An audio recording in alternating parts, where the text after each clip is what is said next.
Muy buenas noches, nuevamente aquí en Los Herejes Informales, hablando de un tema que ya dejamos la semana pasada previsto, lo habíamos dejado en ciernes, que tiene que ver con la continuación de los mitos y los cuentos más interesantes y los lugares más terroríficos o más místicos y mágicos de nuestra América. Y para eso, aparte de mis queridos contertulios Norberto y Rodrigo, tenemos a mi tocayo Sergio Fritz, especialista, escritor de distintas leyendas y mitos de Latinoamérica, que nos va a acompañar en este viaje, pudiendo hablar mucho más respecto a todas estas ideas que han mantenido en el inconsciente colectivo durante tanto y tanto tiempo y que de alguna manera pueden ser reinterpretadas, por ejemplo, a la luz de la sociología, a la luz de la ufología, a la luz de la psicología. De hecho, íbamos a hablar un poco de un curioso evento, que bueno, que ya Rodrigo, que está con nosotros, nos va a poder explicar también, que tiene que ver con un rancho que ocurre en Estados Unidos, donde ocurre una serie de eventos que ya las personas en Latinoamérica, en Norteamérica, ya habían mencionado en historias ancestrales. Eh, distintos pueblos, los navajos, no sé, ahí nos va a contar con detalle Rodrigo. Así que bueno, sin dilatar más, los saludo fraternalmente, nuevamente aquí juntos, y les cedo la palabra para que hablemos una vez más de mitos y leyendas de Latinoamérica. ¿Cómo están? Bien. Muy bien. Bien. Bien, Chile. Muchas gracias. Y feliz de compartir otra vez. Excelente.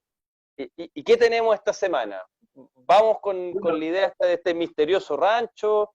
Sí, han surgido otros casos interesantes que... Recién el History Channel le está dando importancia al famoso Skinwalker Ranch, que es un sector que está muy cerca también de Nevada. No recuerdo si está colindante a la 51. El Skinwalker Ranch se hizo famoso a principios de los 90 debido a que una familia llamada los Sherman, ellos compraron ese rancho a un buen precio, estaba como en oferta, y se encontraron que al interior de este rancho había una serie de fenómenos extraños.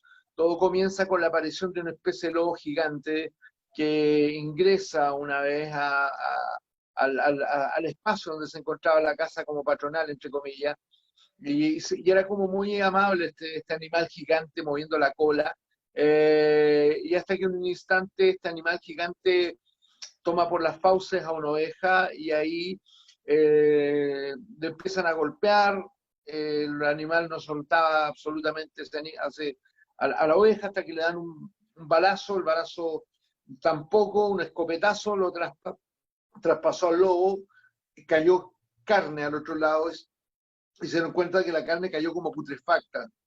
Fenómeno muy curioso que se repite en otros momentos también.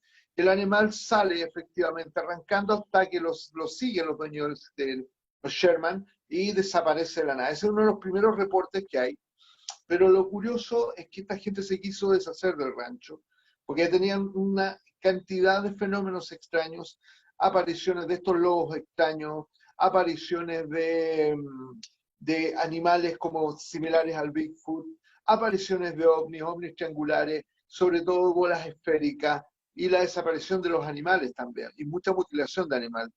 Entonces, ¿quién se interesa en esa dinámica fue el multimillonario Robert Bigelow, que es uno de los personajes más interesantes desde el punto de vista psicológico también de poder analizar, ¿no? Bigelow compró este rancho y montó una serie de cámaras y un equipo de investigación compuesto por científicos de muy alto nivel. Un gran amigo mío, coronel John Alexander, fue el segundo a bordo de Skinwalker Ranch. Él estuvo y me contó personalmente las cosas que vieron.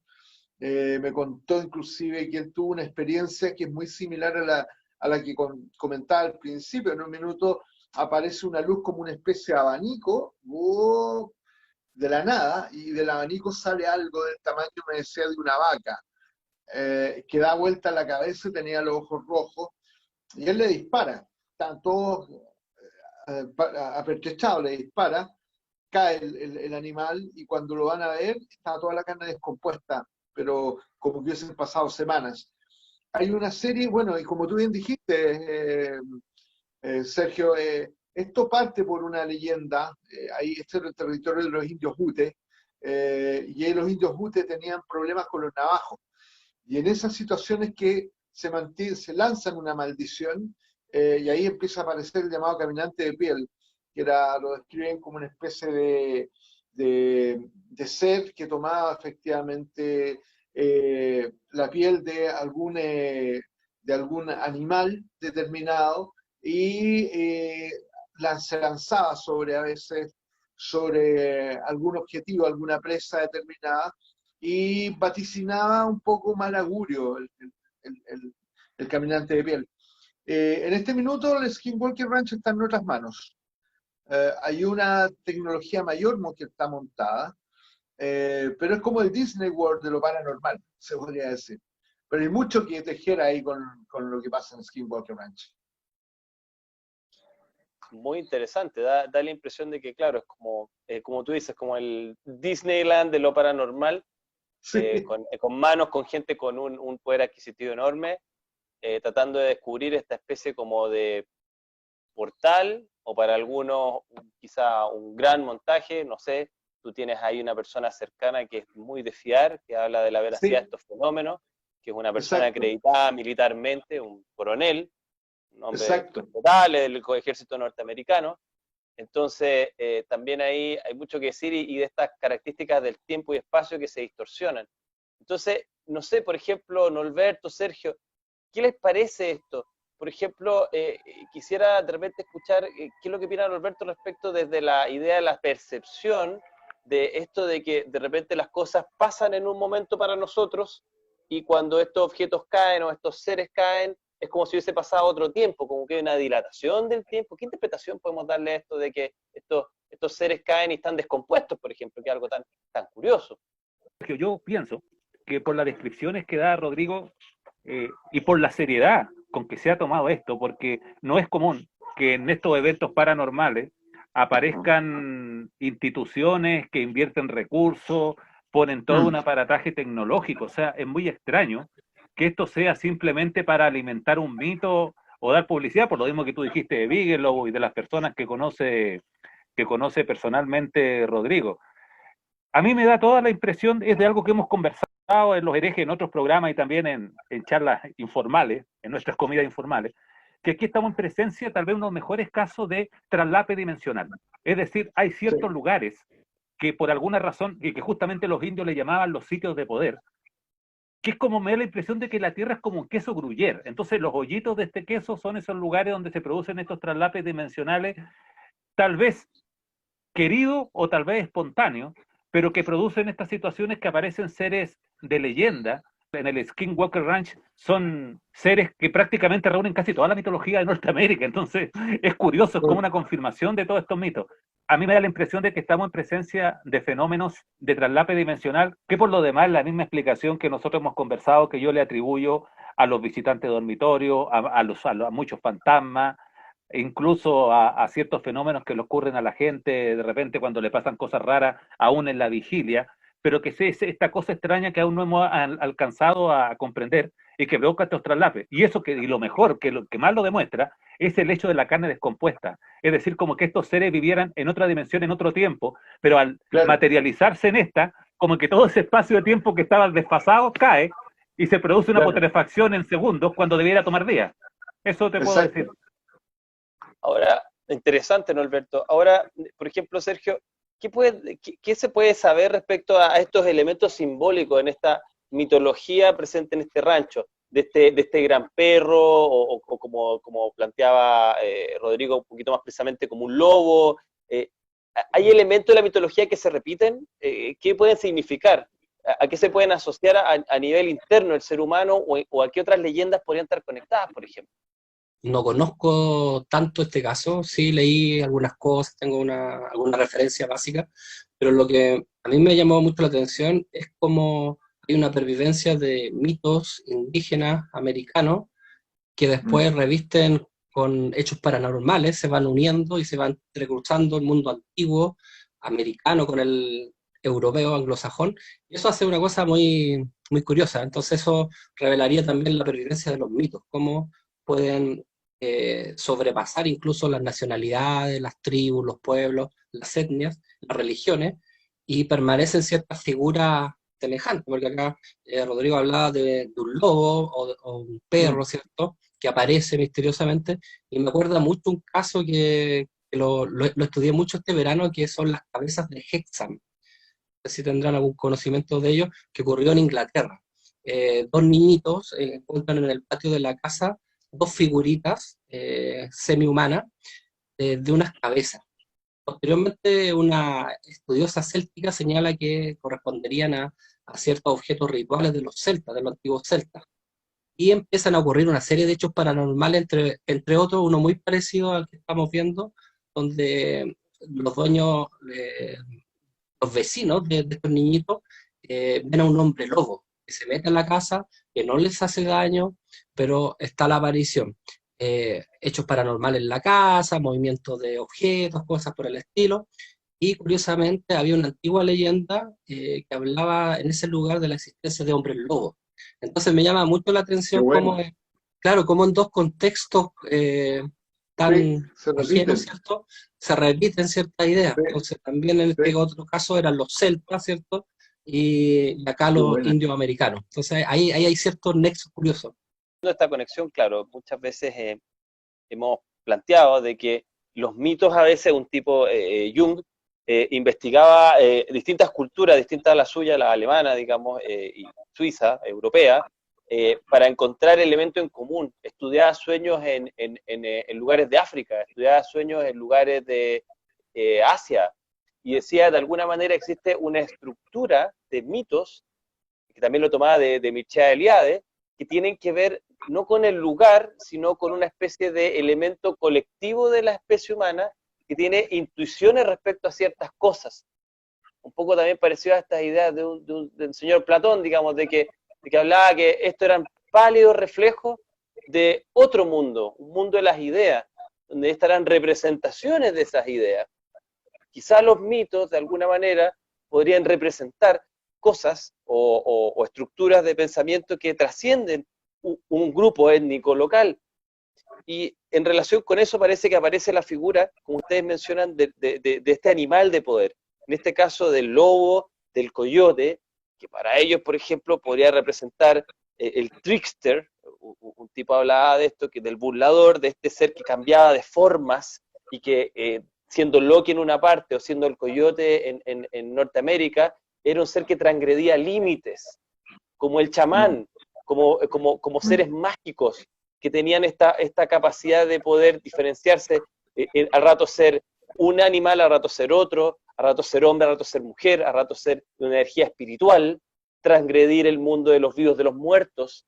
Entonces, en relación con todo eso, Rodrigo, cuéntame un poco de qué es lo que están concluyendo en este rancho. ¿Están llegando algunas ideas respecto a qué clase de energía puede ser esto? ¿O puede ser una ilusión colectiva?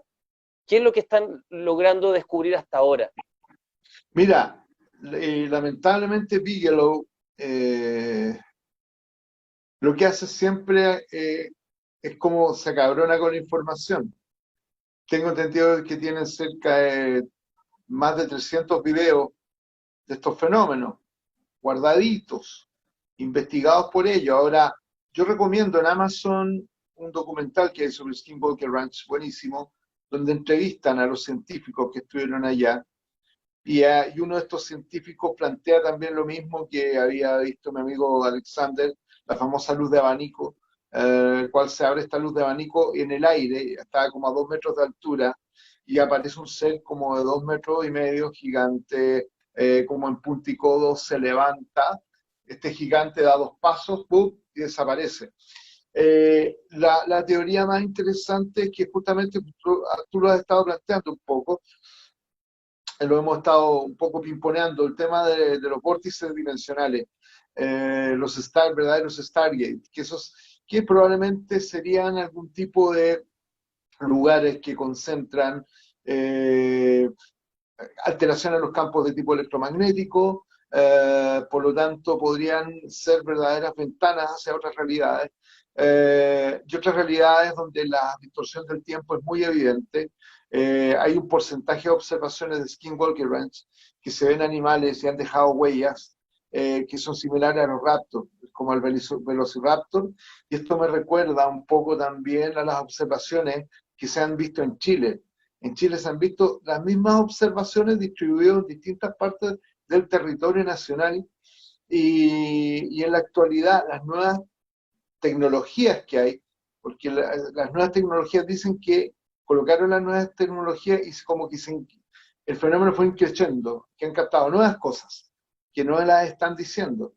Ahora, si Bigelow está metido en todo el mundo aeroespacial, el mundo militar, está claro que están experimentando, a mi entender, yo creo, con todo lo que están descubriendo ahí, para el interés de Bigelow específicamente es siempre tratar de descubrir nuevas formas de energía que sean revolucionarias, o nuevas formas de materiales también que sean revolucionarios.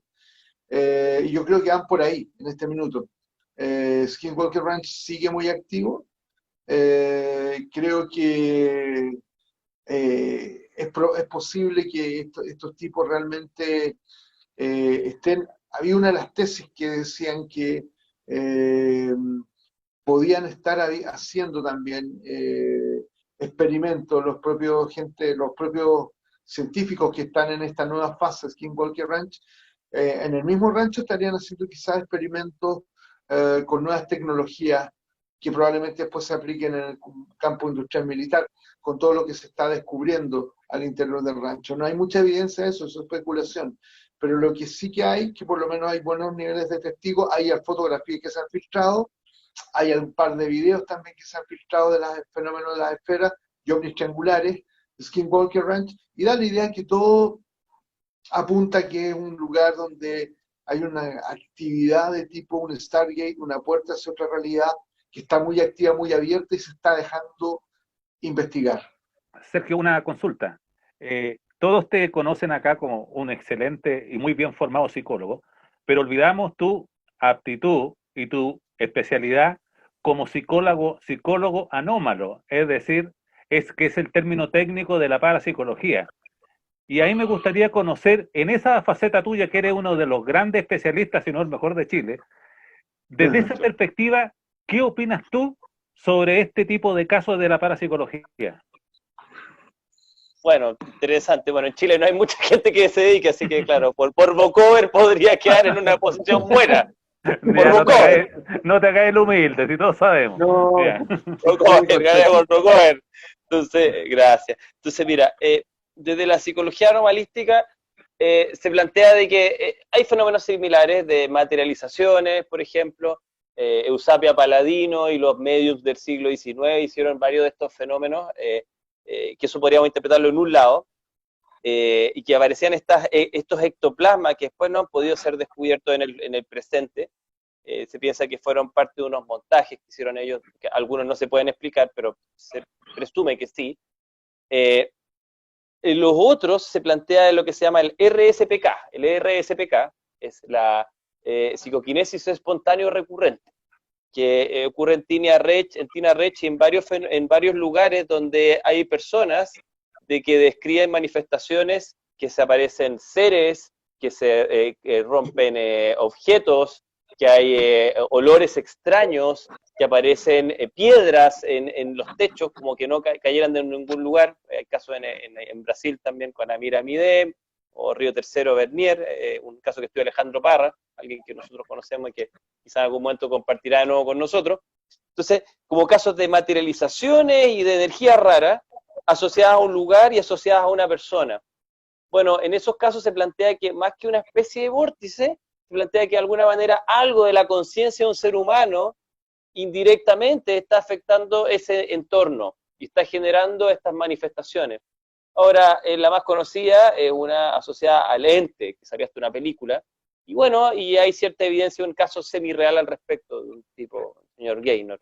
Pero bueno, en resumen, nada claro, porque cuando se han medido estos lugares, se han descubierto cambios electromagnéticos, cambios en los campos en fluctuaciones a nivel nuclear, a nivel del contador Geiger. Se han encontrado otras fluctuaciones de cosas más técnicas que se asocian a sensores que tienen la capacidad de detectar anomalías, inclusive a nivel microscópico, comillas cuántico, pero que son muy controversiales a nivel científico.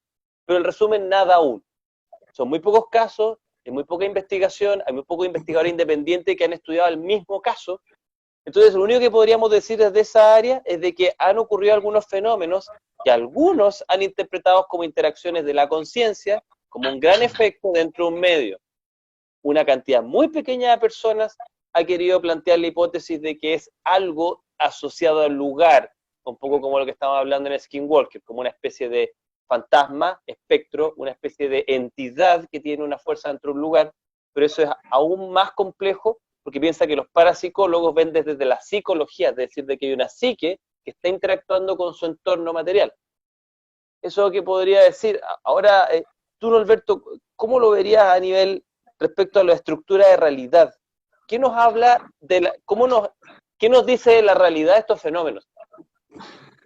Mira, sí, bueno, tú conoces que yo soy un especialista en el tema de la neurometafísica, y que justamente parte del postulado que no es ninguna mentira, sino que es lo que la neurociencia sabe pero calla, o no llega más allá de los postulados que ellos mismos dicen, es decir, que los universos son personales porque, en definitiva, la realidad que nosotros vemos, concibámosla como una especie de esfera que se encuentra dentro de uno, que es donde se produce la realidad, es decir, la realidad no está afuera. Entonces, ¿qué es lo que significa? Me hace mucho sentido cuando tú dijiste que a lo mejor habían personas que podían provocar con su conciencia la abertura de estos vórtices. ¿Qué serían estos vórtices? La posibilidad que a tu campo de percepción lleguen percepciones anómalas, que no debieran corresponder, como cuando de repente tú tienes un sueño estrambótico, que es algo extraño, que no debiera corresponder al hecho que tú te quedas dormido y te despiertas al otro día. ¿Por qué te intervienes en estos mundos extraños que tienen otras reglas? A mí me da la impresión que sí, que aún no se ha descubierto, porque es un tema al final muy subjetivo, que hay ciertas personas que son capaces de provocar que la apertura de estos planos con su conciencia y generar un acuerdo perceptivo con los que están alrededor de él.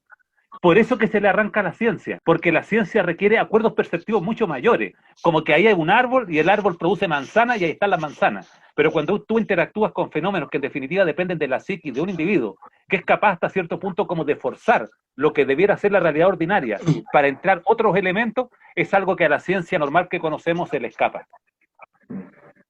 A propósito de eso me surgen dos preguntas, muy interesantes lo que planteas, Norberto. Las preguntas son las siguientes. ¿Cómo ha cambiado la mente de las personas desde el mundo rural o desde el mundo mítico, desde el mundo más propio de los planos previos a la civilización, desde esta idea occidentalizada que tenemos? ¿Cómo han cambiado del pasado al presente? Y segundo, de cierta manera, ¿qué nos habla respecto un poco a la estructura del pensamiento de las personas? Estos mitos que surgen especialmente en lugares abiertos, parece, en lugares naturales. ¿Qué opinas, Sergio, al respecto? Bueno, hay hartas cosas interesantes que decir al respecto, porque, bueno, retomando un poco algo que quedó por ahí, acerca, por ejemplo, de los hombres lobos, estos personajes, ¿cierto? Estas transformaciones en animal, hay un fenómeno que se llama el teriomorfismo, la transformación en animal, y que es unánime en distintas tradiciones. Entonces, por ejemplo, esta cosa del hombre lobo que encontramos en ciertos lugares de Europa, en Francia, por ejemplo, en Rumania, toma otro nombre en la brujería, por ejemplo, anglosajona, cuando nos hablan de los familiares, el gato negro, ¿cierto? Esa figura, se supone que son brujos, o sea, el brujo también se puede transformar en animal, y mucho antes ya el chamanismo nos habla de la posibilidad de que el chamán se transforme en un ave, ¿cierto? En un perro, en un coyote. Y eso si lo traspolamos un poco al contexto chileno es sumamente interesante, porque todos hemos escuchado acerca de leyendas como el tuetué, que esta ave, ¿cierto? Tiene una cabeza de hombre y que en el fondo sería un brujo que se transformó. Entonces, eso demostraría la pervivencia del mito, ¿cierto? Y la posibilidad también junguiana de este inconsciente colectivo. Entonces, como intentando también responder un poco a tu primera pregunta, la transformación de la mentalidad de campo más mítica a la de la ciudad ha sido tremenda con el transcurso del tiempo, pero aún así subsisten ciertas ideas, subsisten ciertos mitos. Entonces eso le otorga un poder, una fuerza increíble. O sea, yo creo que si bien es cierto en la psicología se ha avanzado mucho respecto de, por ejemplo, ya la psicología junguiana, cuando nos habla de los arquetipos, nos habla también del tema del inconsciente colectivo, pero en el ámbito de los estudiosos del mito está muy decaída la idea. Yo siento como que habría mucho que explorar. Y, por ejemplo, estos lugares abiertos de los cuales tú señalas, donde ocurren estas cosas, los descampados, por ejemplo, los montes, y son los lugares en el fondo donde se hacen, por ejemplo, los sabbats, los aquelarres. Entonces, ¿qué se busca esos lugares fuera de la ciudad? Porque en el fondo ahí todavía perviven estos espíritus, y todavía está la mentalidad que permite comprenderlos y verlos. O sea, no es raro, por ejemplo, que un guaso te diga que se topó una vez con el diablo, que ha visto duendes, que ha visto entierros, ¿cierto? Pero una persona de ciudad no los ve. ¿Por qué no los ve? No porque no existan, sino porque quizás su mentalidad los rechaza o no tiene los elementos cognitivos que le permitan como aprenderlo. Podría ser una hipótesis. De hecho, me acuerdo de un profesor mío, Interesante. el Niels Biederman, que hablaba de la psicosis oneroide, que personas que venían del campo a veces tenían elementos que podrían ser atribuidos a esquizofrenia, pero en personas que en el resto de sus sentidos estaban completamente normal.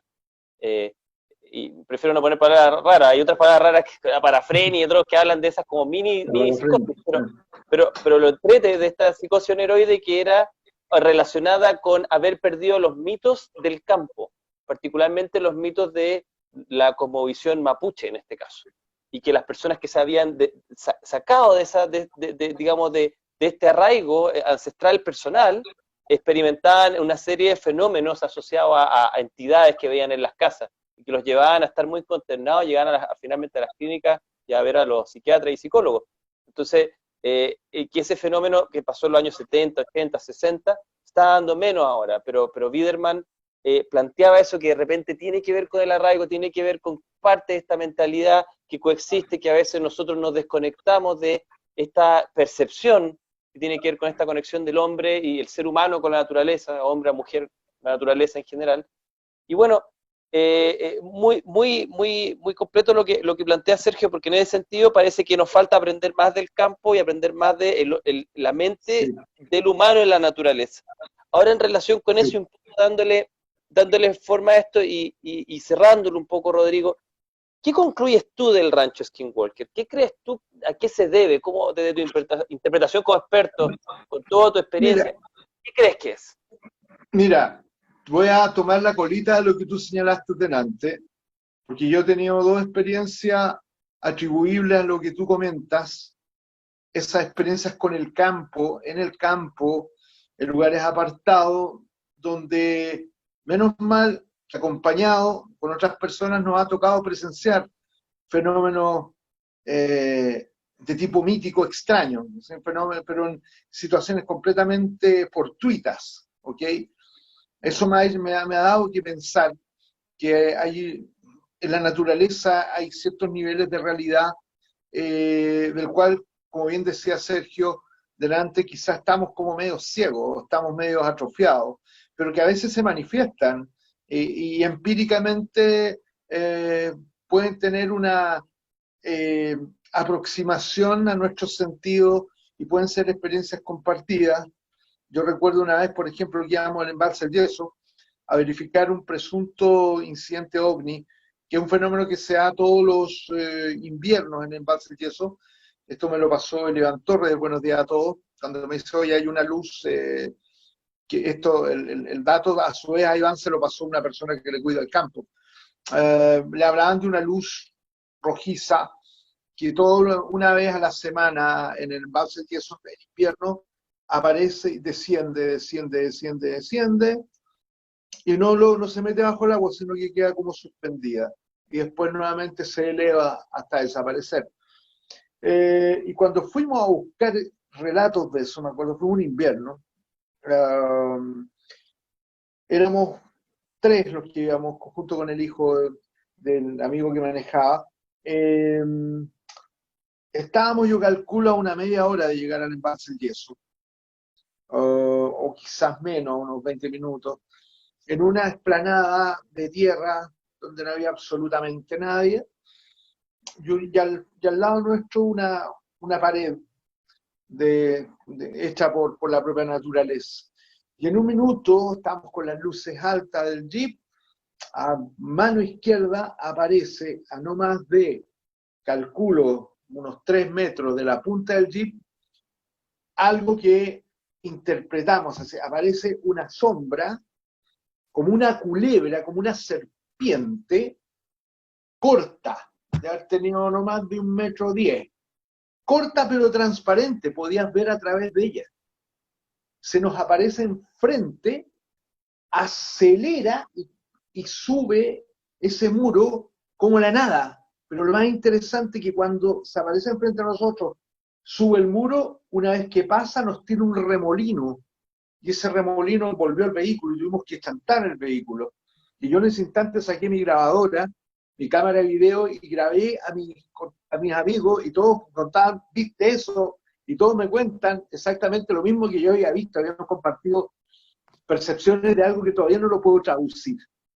Y nadie, hasta ahí estamos con un punto tope. No era un error de percepción, no era un bicho, no, lo vimos clarito, que era algo como una serpiente corta, transparente, y que sube por una explanada. Entonces yo digo, ¿cuántas cosas pueden haber a un nivel de realidad que solamente la naturaleza puede estar ahí, ¿no? Entonces yo creo que los Skinwalker Ranch es la confluencia. Yo creo que de repente hay como una especie de atore, de atoramiento de información en algunos lugares. Y en Chile los tenemos, entre paréntesis. Una vez que nosotros llegamos al embalse del Yeso en la noche, no vimos absolutamente nada, estuvimos tomando datos, nos vamos devolviendo, me dan ganas de bajar del auto en la misma explanada, en la misma altura, me bajo del auto para hacer ciertas necesidades, porque estábamos muchas bebidas en el cuerpo, y bajo mis dos compañeros que venían conmigo, el chico se queda arriba, miramos el embalse y vemos una luz roja que empieza a bajar, y la vimos los tres también. Entonces confirmamos el mito de la luz roja. Lamentablemente estábamos, yo calculo, unos 300 metros de distancia de eso, y esto que nunca lo esperamos. Yo creo que lo de Skinwalker Ranch es eso, es la evidenciación. ¿Y por qué se ha hecho tan evidente? Porque también se han invertido recursos en intentar capturar información, y por eso hay mucho dato. Yo creo que eso sería posible en otros lugares en Chile, que tenemos otros lugares que se pueden estar asemejando al Skinwalker Ranch. Y sería cosa de involucrar una buena investigación, y yo creo que nos vamos a hallar con grandes sorpresas. Estoy entendiendo que para ti este fenómeno es genuino, para ti este fenómeno ocurre por una especie de elemento del lugar que provoca estas observaciones, y que estas observaciones tendrían un carácter no explicado por la ciencia aún. No, exacto. Yo creo que no están explicados por la ciencia aún. Y cuando accedes a que tus sentidos se impregnen con eso, fue súper de laboratorio. Yo en mi canal, Rodrigo Fuenzalida, en YouTube, tengo la entrevista adentro del vehículo, inmediatamente que nos pasó la experiencia, y te vas a notar que esas 3 percepciones son las mismas, de algo que todavía no puedo traducir, que es lo que es, y lo vi. No es que no lo pude identificar, lo tenía ahí enfrente y no era nada conceptualizable a las cosas conocidas. Muy interesante. Ahí queda la duda de si está más en el mundo de adentro o de afuera. Norberto, ¿está más en el mundo de adentro o de afuera para ti, siguiendo la idea de que, según Rodrigo, esto sería un fenómeno genuino que está ocurriendo? Mira, Sergio, lo que pasa es que cuando hablamos sobre la posibilidad que sea el punto de afuera, vamos a operar bajo la lógica de un mundo objetivo. Y ahora me voy a poner filósofo de la ciencia, ¿ya? ¿Cuál es el problema de la ciencia? El problema de la ciencia es que tiene que trabajar bajo condiciones ceteris paribus, es decir, cualquier cosa que la ciencia investiga debe poder ser replicable. Entonces se le escapa a la ciencia, es muy elusivo para la ciencia tratar con fenómenos que tú no puedes predecir ni puedes ordenar para poder sacar una conclusión y hacerlo repetible, que es una de las gracias de la ciencia cuando se hace un descubrimiento. Cuando tú estás tratando con este tipo de fenómenos que se da, ya sea por acumulación de información del lugar, como dice Rodrigo, porque concurren ciertas circunstancias de características magnéticas, o que se producen traslapes de planos dimensionales, que no pueden ser previstos en su ocurrencia, como para ir justo, mira, esto va a pasar justo en este minuto, vamos para allá con todos los instrumentos y hagamos las mediciones, es algo que se nos escapa. Yo también pienso en este sentido como Rodrigo, que en este caso hay algo más por la cantidad de investigación, celo con lo que lo han tratado, y porque nadie va a estar invirtiendo dinero, sobre todo estas personas que conocen muy bien Rodrigo, que no dan puntadas sin hilo, por algo que sencillamente es un mito. Yo creo que esto es algo real, pero imposible de abordar hoy por la ciencia. No al menos con los sistemas de investigación científica tradicionales que tenemos.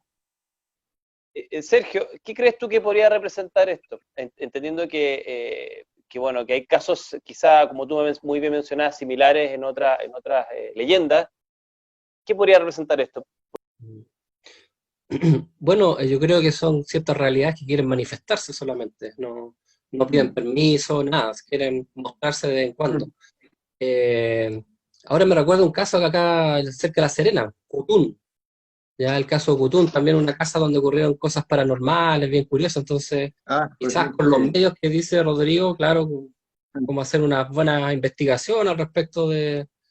Porque deben haber en Chile más situaciones como parecidas, ¿cierto? Pero como los recursos acá son escasos, se hace complejo. Ahora, para mí, la respuesta a todo esto es el mundo imaginal. Esa es una tesis de Henri Corbin, un filósofo francés que fue el primero que tradujo a Heidegger al francés, que fue un experto en el mundo persa, en el antiguo Irán.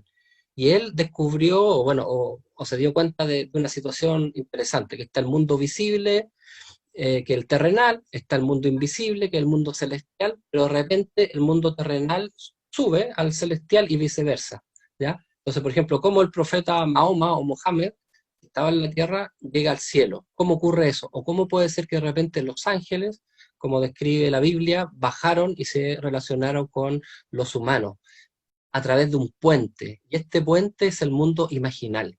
Entonces a mí eso siempre me ha hecho sentido para este tipo de situaciones. O sea, hay otro mundo que es como en el fondo un puente, un nexo. Y por ese puente van bajando y subiendo elementos de esta realidad como de la otra. O sea, para mí es como, no lo separo tanto, la verdad. Siento que en esta misma conversación no sé, quizá alguien si mira bien después esta afirmación, puede encontrar quizá algún fantasma, puede encontrar algún duendecito. Exacto. Entonces, de cierta manera estamos haciendo hoy día nosotros un puente entre el mundo imaginal y el mundo material, tratando de traer estos dos mundos quizás a un portal donde puedan confluir. Bueno, y con esa idea los dejo, queridos amigos. Ha sido muy interesante escucharlos. Y bueno, en la próxima vamos a hablar de la ciudad de los Césares, ¿cierto? Bien. Sí, así es. Perfecto, entonces